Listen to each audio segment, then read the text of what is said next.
I've been thinking about the interesting thing that Trump's first running mate was a Catholic, Mike Pence, who became an evangelical, and that his second running mate is J.D. Vance, who was an evangelical who became a Roman Catholic. And I've just been kind of stewing on it. And so I've been reading a lot about J.D. Vance's conversion experience. And today, as a matter of fact, I was looking at an interview that he did in 2016 with Religion News Service. And I was sort of shocked when we're talking about status anxiety early on, and identity and belonging and all these different themes that have played out through this conversation, is that Vance claims that one of the reasons he left evangelicalism is that it was a religion that could not handle upward mobility, which was utterly shocking to me. I think I've got the quote. Here it is. This is a direct quote from a Religion News Service thing. There was a moment when I was like, maybe it is possible to have Christian faith in an upwardly mobile world. And that was after he met Catholics instead of all of the Pentecostals and sort of Baptists of his youth. You can be a member of your faith and still be a reasonably successful person. That wasn't the world I grew up in, but maybe it was true. And that was his response to having Catholic classmates at Yale Law School. And so then he goes on to talk about in the same thing about how the Bible Belt, which was his evangelical home territory and his family's familial religion, he says the other way that religious belief is expressed is not especially good. Now he's talking about evangelicalism, not Catholics. He says faith becomes what I call a cultural tchotchke. It's like something you wear on your breast that you just pin to your identity. It isn't actually significant in a lot of ways.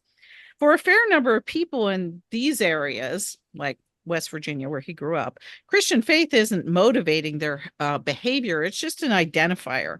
They listen to country music, live in a rural area, and they like to fish, and they also happen to be Christian. So for a few people, religion is more about what it signifies for their identity as red state Americans than any sort of real belief. That's J.D. Vance on evangelicalism. Well, he also refers to evangelicals as being culturally paranoid, anti-intellectual, and incapable of creating any kind of theology that would create something called the common good. And so he joined the Catholic Church instead, which is a very interesting sociological analysis of the Catholic Church. It kind of runs exactly contrary of the old Niebuhrian vision of the Catholic Church, where the Catholic Church is a broad tent with lots of different classes and et cetera, et cetera, et cetera. But Vance sees the Catholic Church as a primarily intellectual movement to forward the power of wealthy people.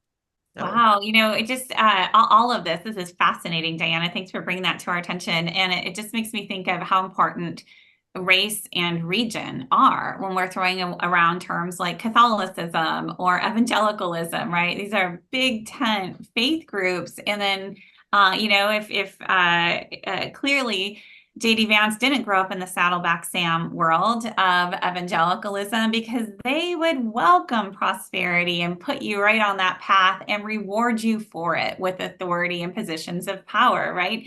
And sitting here at Notre Dame, I can say that, Catholics also are cool with prosperity.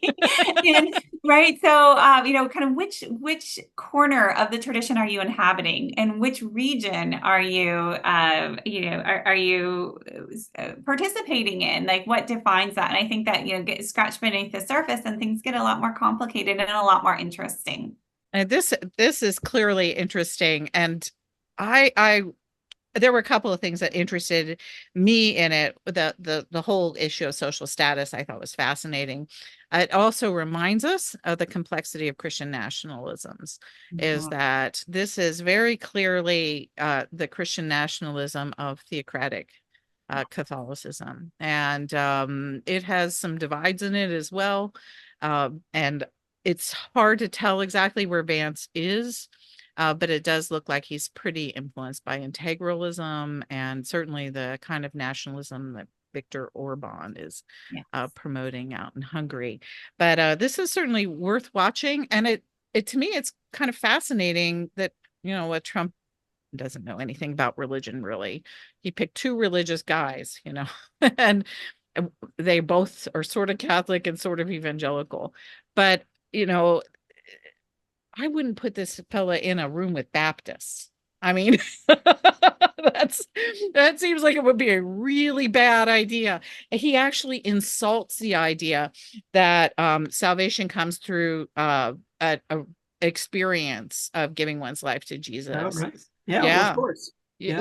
So it's like, ooh, I do want to see him at the Southern Baptist Convention, but Well, I think they'll be fine with it. Full circle to the abortion issue, right? What's really the tie that binds Not you? about that. Yep. uh, well, it looks like it's probably race. But it's about power of white guys. I mean, that's and in that article he quotes all the folks who influence him, and it's Saint Augustine and Thomas Aquinas, and there is absolutely no mention of anybody who would be outside of what is the conventional classical great tradition. I mean, there's not even a woman included there. There's no Hildegard of Bingen, or